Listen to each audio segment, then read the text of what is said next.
Solène Niederkorn vous propose FinScale, un éclairage sur l'innovation dans le monde de la finance, de la banque et de l'assurance. Le miroir du dividende financier pour le climat. Laura Bollier, CEO de Climate Dividends. Une fois que ça s'est fait, ça permet à l'entreprise de convertir ces tonnes vérifiées en dividendes climat. Une tonne de CO2 évitée ou séquestrée permet d'émettre un dividende climat qu'on va ensuite pouvoir distribuer aux actionnaires par défaut au prorata de la détention de capital. Et donc, je dis que c'est le miroir du dividende financier pour le climat, pas parce que c'est du cash. Un dividende climat, c'est pas de l'argent, c'est symbolique, mais parce que c'est une preuve de création de valeur. C'est en écoutant Laura à une conférence l'année dernière que j'ai découvert ce concept génial de dividende climat. Fondée par une série d'acteurs très sérieux dont les investisseurs Mirova et 2050, cette association s'est fixée comme objectif d'accélérer le financement de la transition écologique. Ce nouveau concept d'information extra-financière correspond à l'impact climatique positif d'une entreprise mesuré par les émissions évitées ou séquestrées pouvant être revendiquées par les actionnaires. Une belle manière de valoriser une société autrement que par les revenus ou l'EBITDA.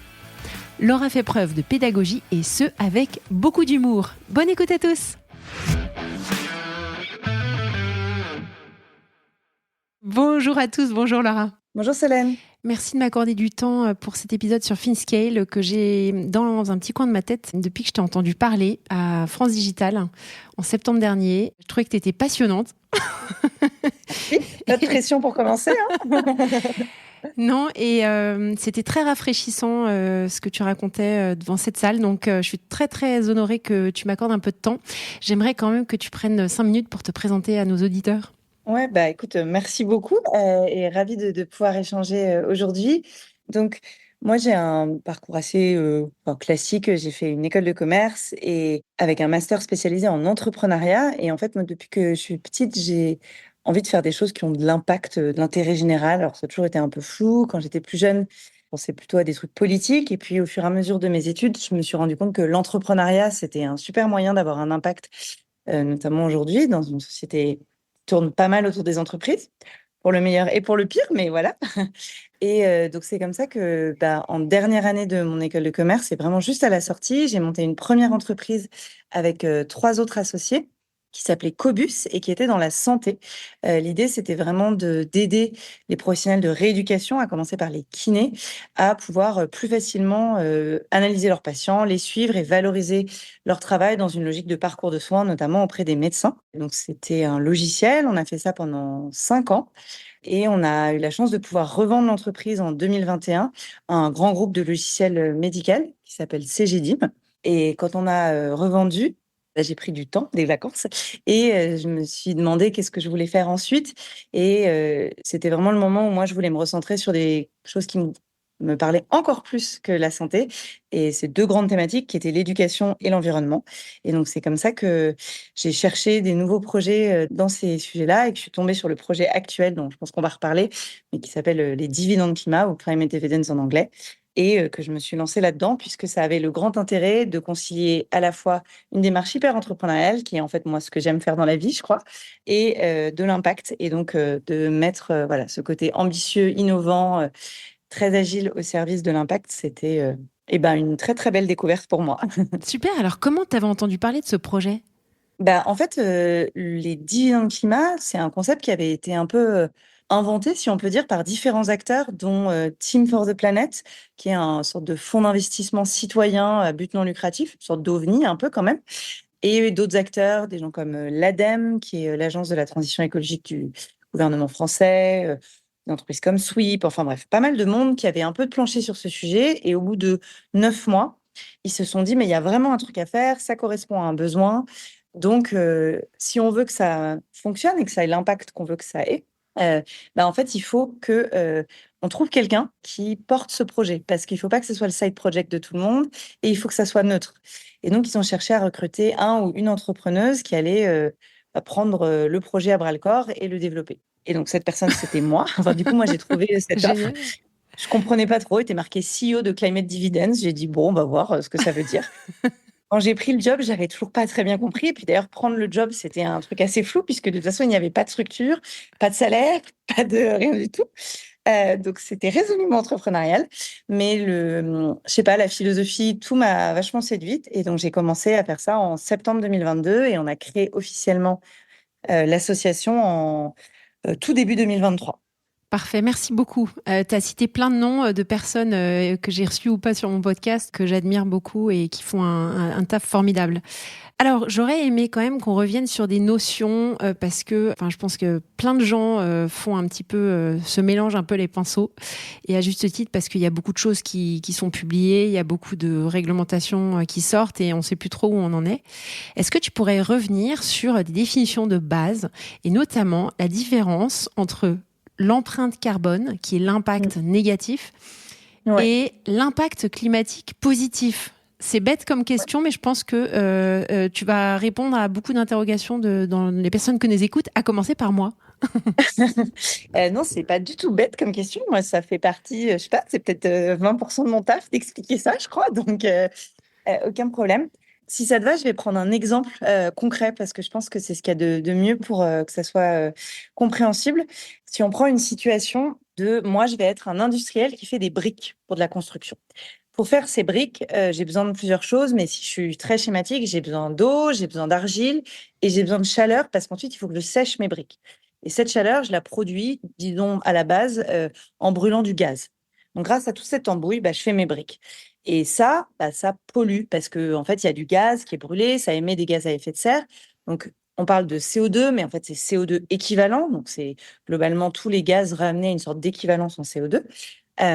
Et donc, ça, tout ce qui est du sourcing des matériaux à leur utilisation, à ensuite le transport de mes briques jusqu'à mes clients, à leur fin de vie, tout ça, ça va être mon empreinte carbone. Et souvent, on parle d'un scope 1, 2 et 3, qui est en fonction de à quel point ça dépend de moi. Typiquement, quand je suis un industriel, il y a pas mal de choses qui dépendent de moi parce que c'est dans mes usines. Quand je suis une boîte de service, et ben en fait, ce qui dépend beaucoup, c'est mes fournisseurs, mes clients, etc. Mais tout ça, c'est les impacts négatifs qui sont liés à mon activité. Toute entreprise, toute activité humaine a une empreinte carbone. Je respire, donc je respire du CO2, donc j'ai une empreinte carbone. En revanche, on peut aussi avoir des impacts positifs. Et donc, si je continue à prendre mon exemple de mon Mister Bricks, et je parle de ça parce qu'on a fait une petite BD d'illustration que je pourrais t'envoyer si tu veux pour mettre en lien qui reprend ça et je pense que c'est toujours assez parlant. Mais donc, ce monsieur Brix, si tout d'un coup il se dit comment je fais pour réduire mon empreinte carbone, peut-être que le gros truc, ce serait qu'au lieu de brûler du gaz pour faire de la chaleur, je pourrais faire quelque chose de moins polluant. Et donc, par exemple, il peut aller voir des fournisseurs de solutions qui lui proposeraient une pompe à chaleur. Et cette pompe à chaleur, quand le Mister Brix, il va prendre ça, il va remplacer son gaz par sa pompe à chaleur, lui, ça va lui permettre de réduire ses émissions. Et donc, c'est super, il fait de la réduction d'empreinte. Mais si on regarde le fournisseur de solutions, le manufactureur qui a fait la pompe à chaleur, lui, il a aussi pollué pour faire sa pompe à chaleur parce qu'elle n'est pas faite d'eau et d'air fraîche. Enfin, d'eau fraîche et d'air, on dit plutôt. C'est une grande créativité d'expression française, tu verras. Euh, Mais du coup, bref, cette pompe à chaleur, elle est également polluante. Pour autant, a priori, à chaque fois que le monsieur manufacturer il vend une pompe à chaleur, il aide les Mr. Bricks et équivalents partout dans le monde, tous ses clients, à se réduire. Donc en fait, peut-être qu'on peut regarder si lui, il n'a pas un impact plus positif que négatif. Et c'est ça dont on parle quand on parle de contribution climatique. C'est pas qu'est-ce que je fais pour moi quand je regarde mon petit nombril et mon empreinte, mais qu'est-ce que j'aide mes clients à faire. Alors, un des points qui est important, c'est que, en général, on dit toujours que ce qui ne se mesure pas n'a pas d'impact. Donc, c'est absolument nécessaire de mesurer tous ces indicateurs-là. Donc, est-ce qu'il y a actuellement déjà des indicateurs qui existent pour mesurer l'impact climatique positif d'une entreprise? Oui. Alors, avant juste de répondre précisément à la question, je veux juste revenir 2 secondes sur ce que tu dis sur l'importance de la mesure. Alors, je suis évidemment très d'accord, c'est mon taf de faire ça, de mesurer l'impact. Après, je pense qu'il faut aussi faire attention parce qu'il y a des choses qui ont de la valeur et qu'on ne sait pas trop mesurer aujourd'hui et pour autant, elles en ont. Et je pense notamment à toutes les dimensions sociales, dimensions de lien, de collectif. Aujourd'hui, on ne sait pas trop les mesurer et pour autant, ça a énormément de valeur. Donc, je pense qu'il faut presque malheureusement, on est obligé de mesurer, sinon on n'arrive pas à en faire grand-chose, mais il faut faire attention parce que je pense il y a quand même des choses sur lesquelles il faut absolument investir, compter. Non, bien sûr. Voilà. Mais bon, voilà, c'est ce qu'on entend. Non, mais Moi, voilà, je suis c'était d'accord juste avec parce toi. Je pense qu'il faut juste parfois l'avoir en tête, mais tout à fait. En revanche, ce qui est chouette avec le CO2, enfin chouette, toute proportion gardée, c'est que ça se mesure pas si mal, pour le coup. Donc, la contribution climatique positive ou l'impact climatique positif, c'est deux types de choses très précisément, ce qu'on appelle les émissions évitées. Donc ça, c'est un peu ce que j'ai l'exemple de mon producteur de pompe à chaleur qui, en fait, permet à son client d'éviter des émissions. On appelle ça des émissions évitées quand on regarde la perspective du fournisseur de solutions. Ou il y a aussi la séquestration carbone. Si au lieu de vendre une pompe à chaleur, je produis du biochar, c'est une sorte de, on brûle pour séquestrer du carbone. Bah là, c'est un autre type de contribution climatique. C'est-à-dire à chaque fois que je délivre mon activité, je prends du carbone qu'il y avait dans l'atmosphère et je le stocke de manière assez permanente. Donc c'est intéressant. Il existe déjà des choses pour mesurer ça. Il existe ces deux concepts déjà que je viens de te décrire, les émissions séquestrées et les émissions évitées. Il y a beaucoup plus de choses qui ont été faites sur les émissions séquestrées parce qu'elles ont été beaucoup couvertes par le marché des crédits carbone, le marché volontaire, avec certains biais. Et si tes auditeurs et auditrices en ont entendu parler, voilà, il y a eu ces derniers temps quelques scandales sur le sujet, mais pour autant, le concept quand même existe et est assez intéressant. Sur les émissions évitées, c'est un concept qui existe depuis plus d'une dizaine d'années, mais qui n'est pas évident parce que, ben, en fait, c'est assez technique. Si j'explique juste très concrètement comment on fait pour mesurer ça, ce qu'on va regarder, c'est qu'on va d'abord définir un besoin. C'est quoi le besoin auquel la solution répond? Donc, je continue avec mon exemple de pompe à chaleur, mais c'est fournir 1 kWh de chauffage. Ce qu'on regarde, c'est pas est-ce que cette pompe à chaleur, elle est moins polluante qu'une autre, c'est à quel besoin elle répond. Donc, elle répond à fournir 1 kWh de chauffage. On va regarder tout ce qu'elle émet pour répondre à ce besoin. Et ensuite, on va comparer à ce qu'on appelle un scénario de référence. C'est-à-dire, qu'est-ce qui se serait passé chez mon Mister Brick, chez tous mes clients, si je leur avais pas vendu ma pompe à chaleur. Et donc, souvent, on regarde une moyenne marché des autres alternatives disponibles. Donc, selon les pays, c'est peut-être un peu de pompe à chaleur déjà, des trucs du gaz. Dans d'autres pays, ça serait du charbon, etc. Et si la différence est positive, alors on considère que quand je vends une pompe à chaleur, j'aide à décarboner, donc j'évite des émissions. Ce concept que je viens de t'expliquer, il existe depuis un moment, mais il n'est pas évident à faire parce que cette définition du premier du besoin, la définition du scénario de référence, tout ça, c'est assez complexe. Donc, quand il a un peu émané il y a 10 ans, il n'a pas trop pris, on va dire. C'était pas le market fit était pas bon, quoi, si on veut, si on veut parler un peu tech Voilà. ou start-up. Et parce qu'il y avait déjà une grosse phase d'acculturation à faire globalement, que ce soit sur les entreprises, les individus ou les institutions, sur la réduction de l'empreinte négative. Depuis 1 an, 2 ans, je dirais, il est en train de revenir sur le devant de la scène parce qu'on se rend bien compte que si on essaie juste de moins mal faire, bah, on part déjà de tellement loin qu'on ne va pas y arriver et qu'on a besoin aussi, en parallèle, hein, d'encourager les fournisseurs de solutions. Et donc, il y a de plus en plus d'initiatives qui existent et qui essayent d'harmoniser et de standardiser cette dimension-là. Je voulais juste te dire un autre petit truc parce que je pense que c'est important et si les gens qui nous écoutent connaissent, c'est qu'il y a quand même quelques éléments qui commencent à arriver d'un point de vue réglementaire, notamment à l'échelle européenne, avec alors les gros mots de CSRD, SFDR et taxonomie, etc., dans lequel c'est surtout des mesures d'empreinte négative, mais il y a quand même un peu cette approche des bons secteurs ou des bonnes solutions, mais ça reste plus à l'échelle du mapping, un peu de qu'est-ce qui est bon, qu'est-ce qui est pas bon, et pas tant en termes de quantification concrète. Ouais. Donc, il n'y a pas de label ou de certification spécifique qui se sont développés depuis 10 ans sur ce sujet-là. Alors, il y a des choses, hein. Si, il y a des labels assez génériques, mais il y a je sais pas, par exemple, il y a le label Solar Impulse de la Fondation qui vient dire les solutions intéressantes, mais c'est pas que climat. Il y a dans Bicorp, il y a des éléments sur la partie financière, notamment, climatique, positif, etc. Donc, il y a pas mal justement de labels, d'initiatives ou de mapping.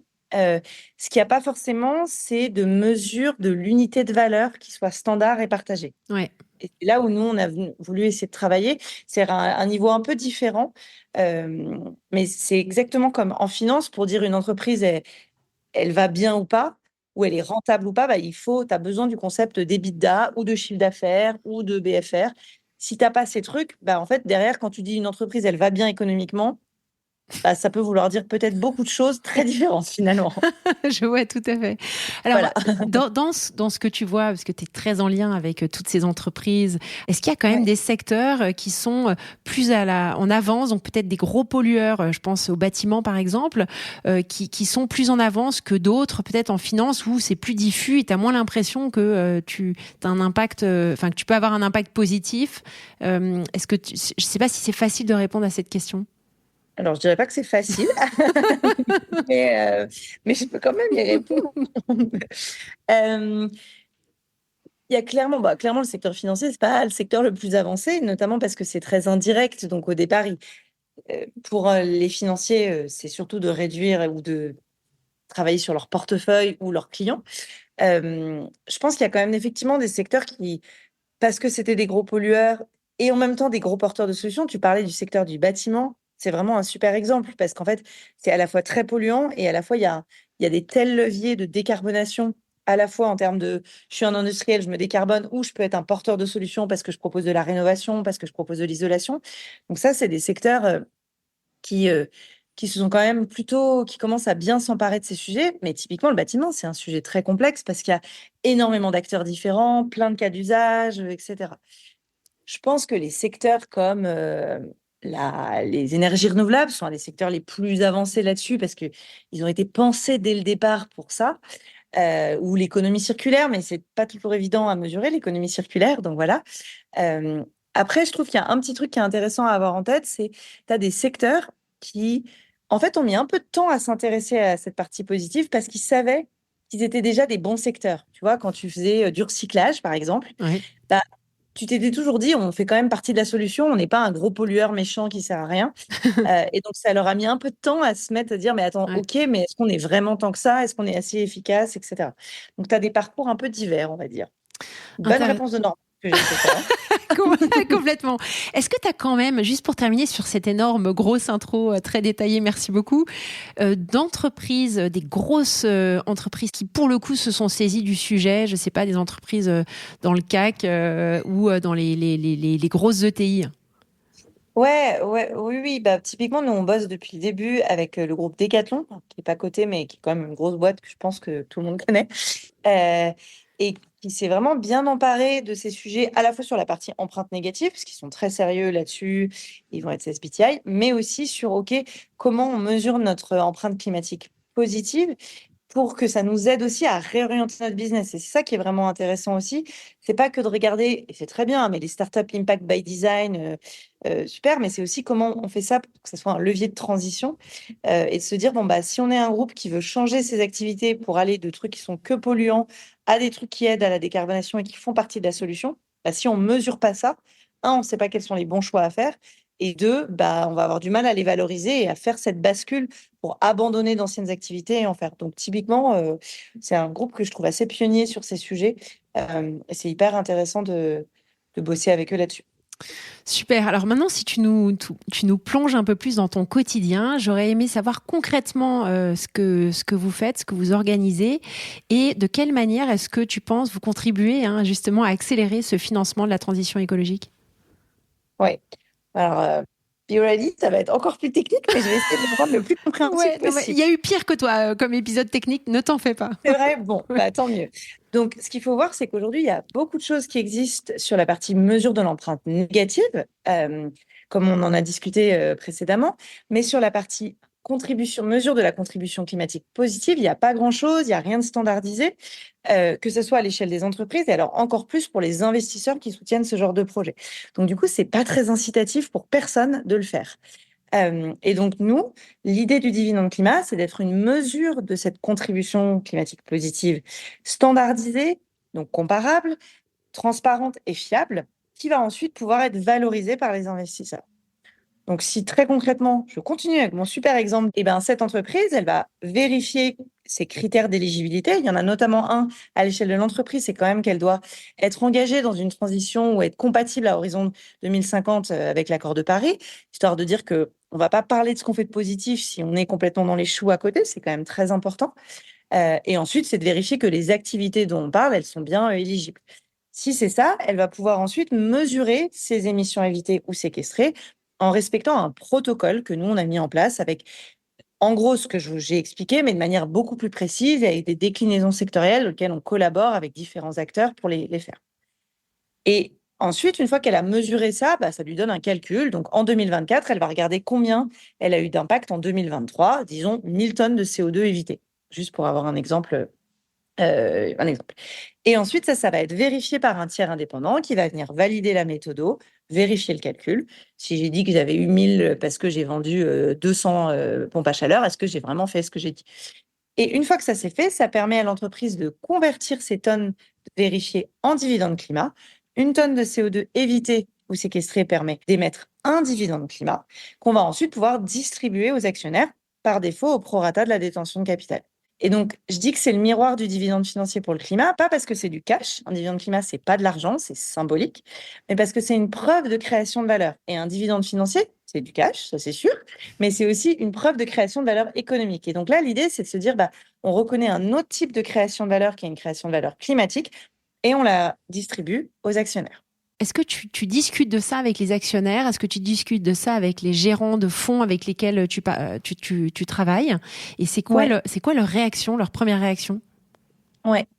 Nos utilisateurs, c'est autant les entreprises que les financeurs. Donc, on discute vraiment avec les deux.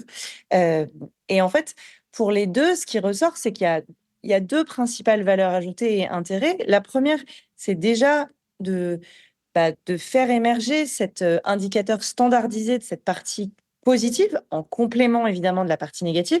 Je ne l'ai pas dit, mais un dividende climat, tu ne peux pas soustraire ça à ton empreinte carbone ou faire de la compensation, ça ne marche pas comme ça, mais ça permet de venir rendre cette partie-là concrète et mesurable. Et ça, alors, surtout pour les investisseurs, c'est hyper intéressant parce que, ça permet de comparer entre différentes boîtes, que ce soit en due deal ou en reporting.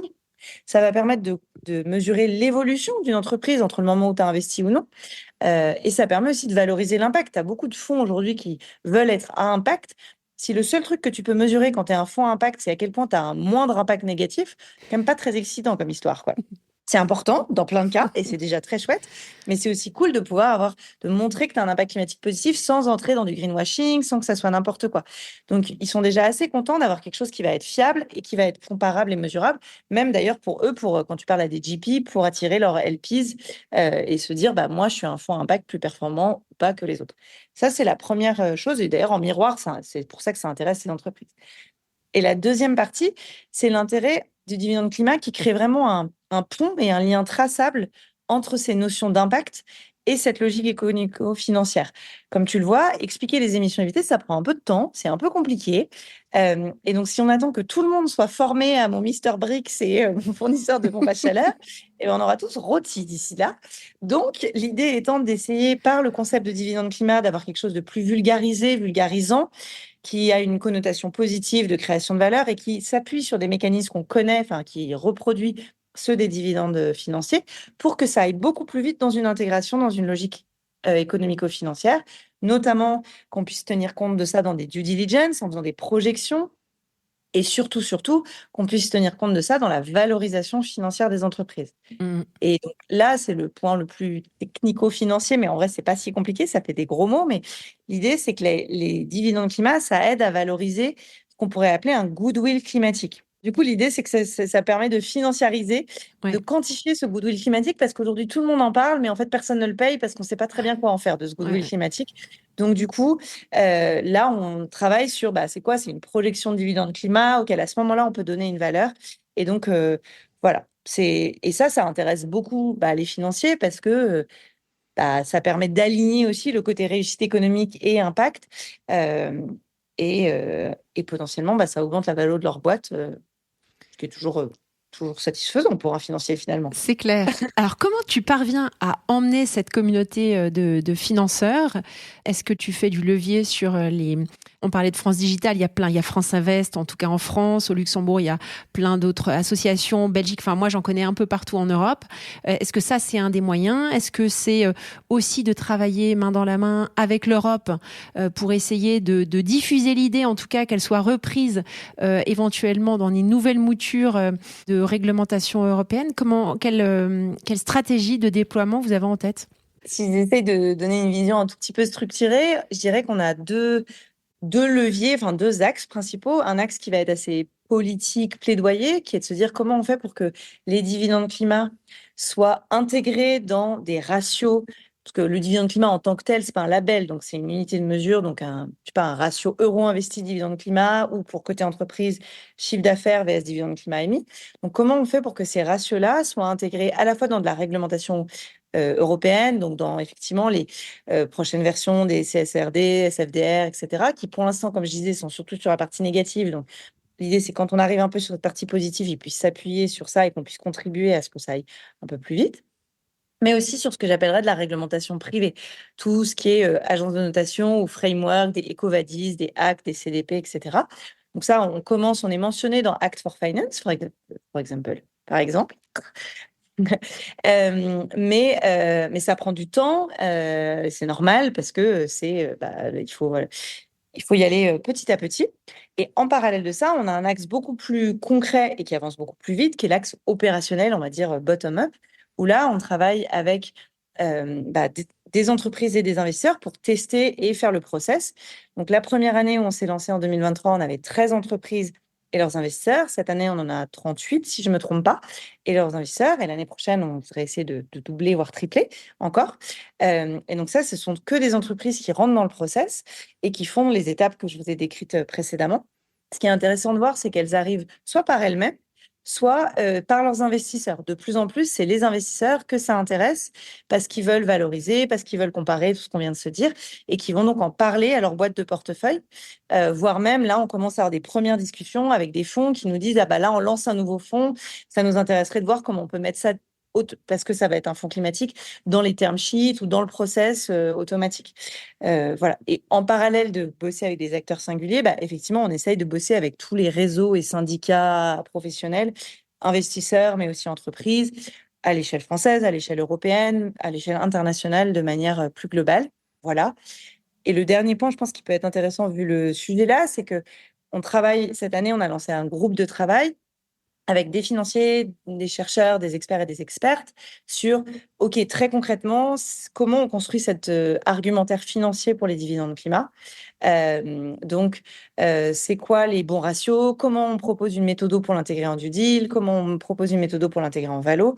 L'idée, c'est pas que ce soit parfait, ça sera pas un papier de recherche, mais c'est d'avoir une première boîte à outils à horizon fin d'année, début 2025, qui puisse être très concrète. Et ce qui va être intéressant, c'est qu'on va pouvoir l'appliquer au moins à titre théorique, mais sur les boîtes de la cohorte actuelle, pour que ça donne des premiers best practices et qu'on commence à déployer ça. Moi, mon objectif là-dessus, c'est de se dire, tu vois, le multiple d'EBITDA, tout le monde utilise ça. Il n'y a aucune loi qui dit qu'on doit l'utiliser, pourtant tout le monde le fait. Ouais. Ben, pour ça, il faut l'EBITDA, il faut le multiple, et après, il faut des use cases qui disent, tu peux prétendre à x3, x10. Ben, nous, on essaye de faire un peu la même démarche, on va dire, mais sur de l'extra-financier, du coup. Très intéressant. Alors, vous avez un technical committee, un comité technique, pardon, composé de têtes bien faites qui s'y connaissent sur ces sujets-là. Est-ce que tu pourrais nous expliquer à quoi il sert et qui le compose? Parce que moi, je sais, mais nos auditeurs ne le savent pas. Ouais, carrément. Bah, du coup, tout ce que j'explique un peu, en tout cas, toute la partie méthodo, les règles de distribution, le process, tout ça, c'est explicité dans un protocole qui est vraiment notre livre fondateur, enfin, je sais pas comment il faut dire. Enfin, livre, c'est d'ailleurs pas du tout un livre, mais plutôt un Google Doc, mais voilà, qui est disponible de façon publique sur le site internet. Nous, on a vraiment une vocation à mettre tout en transparent pour que ça permette la plus grande visibilité et surtout que ça fasse progresser tout le monde. Et en fait, le comité technique, c'est vraiment le comité avec lequel on va travailler sur ce protocole pour l'améliorer au fur et à mesure, prendre des décisions. Et donc, l'idée, c'est d'avoir à la fois des institutionnels, des gens, des analystes ESG qui viennent de la finance, mais aussi des gens qui viennent plus d'un background carbone. Et donc, d'avoir un peu des profils variés, puisqu'on est vraiment, nous, toujours entre deux, entre vraiment une expertise carbone et une expertise financière. Et c'est ça qui fait à la fois la richesse et la complexité du sujet. Et la liste entière des membres, je ne vais pas lister, ils sont 12, mais elle est sur le site internet climate-dividends.com, comme le protocole et comme tout ce que je raconte. Super. Alors, si tu projettes ce magnifique projet à 3-5 ans, où est-ce que vous voyez très concrètement? Ouais. Alors, déjà, c'est un projet, je pense que tout le monde l'aura compris, résolument entrepreneurial. Donc, les projections, hein, on en fait ce qu'on peut, toujours. Non, mais il y a une North Star quand même, j'imagine. Il y a une North Star qui est très claire. Ouais, bien sûr. L'ambition, c'est vraiment qu'à horizon 3-5 ans, une boîte qui émette des dividendes climat ou qui a des bons ratios dividendes climat quelque chose, elle soit plus attractive et plus valorisée pour des investisseurs. Pour qu'un investisseur lambda, qui soit pas un Mirova, Demeter, Astanor, déjà très, très orienté impact, pour qu'un BlackRock, voilà, c'est souvent ce que je dis, ait envie d'investir dans ces boîtes, même s'il n'en a rien à faire de l'impact. Ça, c'est vraiment l'objectif. Et donc, pour ça, c'est que les méthodos qu'on est en train de mettre en place sur le dividende climat soient devenus au moins en Europe et idéalement aussi aux US, en tout cas dans les CDE, aussi classiques, ou en tout cas commence à prendre vraiment de l'ampleur comme un multiple d'EBITDA, et qu'on soit intégré dans une ou plusieurs réglementations officielles. Alors sur la partie réglementation gouvernementale, ça sera clairement à l'échelle européenne parce que les États-Unis ont pas mal de retard sur ces sujets, on va dire. C'est clair. Et dans soit des EcoVadis, soit des agences de notation. Donc, que ça soit vraiment devenu un référentiel commun à ce niveau-là. Ce qui nous permettra ensuite de passer peut-être à d'autres dividendes, parce qu'il n'y a pas que le climat dans la vie. Oui, tout à fait. Et pour faire ça, est-ce que tu as fait appel à du financement? Comment est-ce que tu finances toute ton entreprise? Oui, alors du coup, mon entreprise qui n'est pas une entreprise. Non, tout à fait. Enfin, c'était Mais une entreprise au sens aventure. Voilà. Non, mais tu as tout à fait raison. C'est au noble sens de l'entreprise. Exactement. Carrément. Aujourd'hui, on est financé par nos membres fondateurs, surtout. Donc, c'est l'ADEME, Mirova, 2050, SWEEP, Team for the Planet et une fondation qui s'appelle la Fondation Canop et Partage. Et puis maintenant, des mécènes qui viennent financer en plus, typiquement Raise, qui finance l'association depuis peu. Et le dernier point qui nous finance, c'est les membership fees, enfin les cotisations à l'association. Aujourd'hui, on a choisi pour démarrer de rien facturer aux entreprises parce qu'on voulait être le plus neutre possible et n'avoir aucun frein au déploiement, sachant que les entreprises, elles doivent quand même payer la vérification par le tiers indépendant. Donc, elles payent quelque chose, ce qui est toujours intéressant, je trouve, parce que ça permet quand même de valider qu'il y a une vraie appétence, en tout cas une vraie capacité à payer pour le service et donc à y voir de la valeur, mais nous, on ne la facture pas. C'est pas du tout exclu qu'on travaille sur un business model à moyen terme parce que c'est important pour garantir la pérennité de l'association. Mais voilà, aujourd'hui, on dépense surtout de financement privé, public et de dons. Super. Alors Laura, c'était passionnant. Notre discussion s'achève et s'achève toujours chez moi par une recommandation d'ouvrage, de lecture ou de podcast. Donc, qu'est-ce que tu aimerais nous recommander aujourd'hui ? Alors, je te propose une recommandation pas trop business, ni trop écologie, parce que comme je fais ça 10 heures par jour, quand j'écoute des podcasts et que je lis des livres, j'essaye aussi de me changer un peu les idées. Et récemment, j'ai un ami qui m'a recommandé un podcast qui s'appelle Votre cerveau sur France Culture. Et c'est des mini-séries de 10 minutes, des podcasts de 10 minutes qui décryptent comment ton cerveau fonctionne, les mécanismes, les biais, le lien à l'anxiété, au langage, à la créativité. C'est passionnant, c'est hyper accessible. Et finalement, c'est assez utile, même professionnellement, parce que ça te permet de comprendre plein de nos freins, plein de nos réactions, que ce soit en interne en entreprise ou de manière sociétale, notre incapacité à adresser et à réaliser certains problèmes. Donc, c'est écoute, je vais m'abonner tout de suite. Bon, même si je me suis formée sur le sujet, donc je connais déjà beaucoup de choses. Mais ça me passionne. C'est quand même de la vulgarisation, mais comme il y a plein de petits épisodes, il y en a peut-être que certains sur des sujets que tu connais moins que d'autres, je ne sais pas. Formidable. Merci beaucoup, Laura. Hyper inspirant. Et bravo pour tout ce que vous faites. C'est formidable. Merci beaucoup, Solène, et à bientôt. Salut. Merci à tous pour votre écoute. Je suis ravie d'avoir partagé ce moment avec vous. N'hésitez pas à me contacter sur Twitter ou LinkedIn pour me faire part de vos commentaires ou de vos réactions. Et je compte sur vous pour noter cet épisode sur vos plateformes de podcast préférées. À la semaine prochaine!